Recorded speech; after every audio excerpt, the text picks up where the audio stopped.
రేయ్ ఇప్పుడు కాదురా మనం నొలి చేయాల్సింది. ఎమ్మెల్యే సార్ రావాలి, రావటం ఆయన మెళ్ళు దండపడాలి, కప్పుడు మనం సిద్ధేయాలి. ఏమంటావురా? రేయ్ దండ రెడీయా? రెడీనా? ఎమ్మెల్యే గారికి మన చేతులతో దండేద్దామన్నా.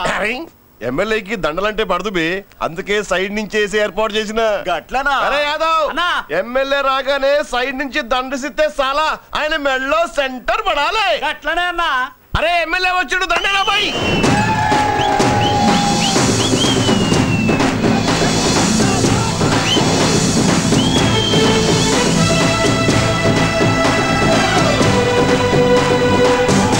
అరే అప్పట్రా బాయ్, అప్పట్రీ.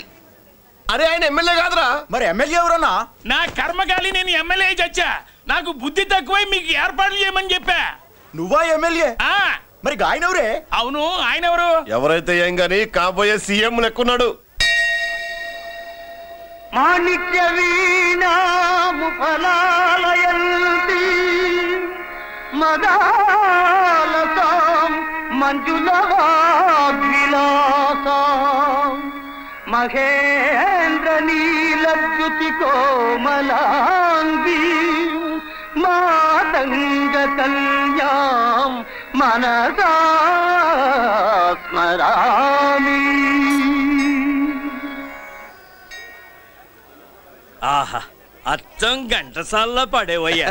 పాడింది ఘంటసాలే. సాధ్యం కూలా మనమే పాడేవాళ్ళం. గొంతు బాగాలేదు, అందుకే దీన్ని పాడా. పోనీ ఎందుకు వచ్చావో అమ్మవారికి చెప్పుకో. అమ్మకి మనం చెప్పాలా? మనం వచ్చింది కాలేజీలో జాయిన్ అవ్వడానికి. ఓహో, లెక్చరర్ వా? చెప్పనుగా. పోనీ ఏ కాలేజీ చెప్తావా? ఇది చూడండి మేడం. మేడం మేడం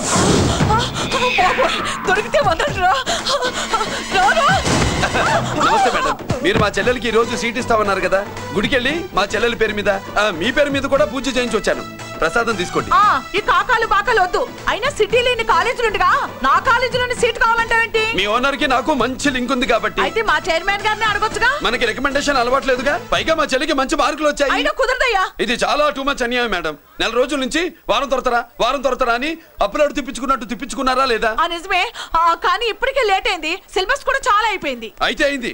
మా చెల్లెల సంగతి మీకు తెలియదు మేడం. మా చెల్లి రూపంలో లక్ష్మి, చదువుల్లో సరస్వతి. మీరు సంవత్సరంలో చెప్పి చదువు వారం రోజుల్లో ఉఫ్ఫను ఊతేస్తుంది. అంత తెలివిగలదైతే కాలేజీలో చేరి చదవటం ఎందుకమ్మా? మీకు పని ఉండాలిగా పాపం. ఏ నేనంటే తమాషాగా ఉందా? కాదు, మా చెల్లెలంటే మీకు తమాషాగా ఉంది.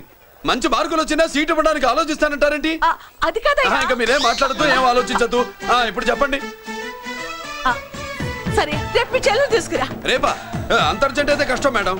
ఊరు నుండి చెల్లెల్ని తీసుకురావాలి, ఈ మధ్యలో మంచి ఇల్లు చూసుకోవాలి. మనకు కావాల్సిన ఇల్లు దొరకదు. సిటీలో ఇన్ని లక్షల ఇళ్లలో నీకు ఇల్లే దొరకదా? అదే నేను అడుగుతున్నాను. హైదరాబాద్ లో ఇన్ని లక్షల ఇల్లు ఉండగా నువ్వు ఆ కాలనీలోనే ఇల్లు కావాలంటావేంటి? అదే నేను చెప్తున్నా. ఇన్ని లక్షల ఇళ్లలో ఇల్లు ఇప్పించగలవు గానీ ఆ కాలనీలో మాత్రం ఇల్లు ఇప్పించలేవా? ఇది కూడా పాయింట్. ఆ కాలనీ పెద్ద గోలుమార్ కాలనీ అయ్యా బాబు. దాంట్లోనే నాకు ఇల్లు కావాలయ్యా బాబు.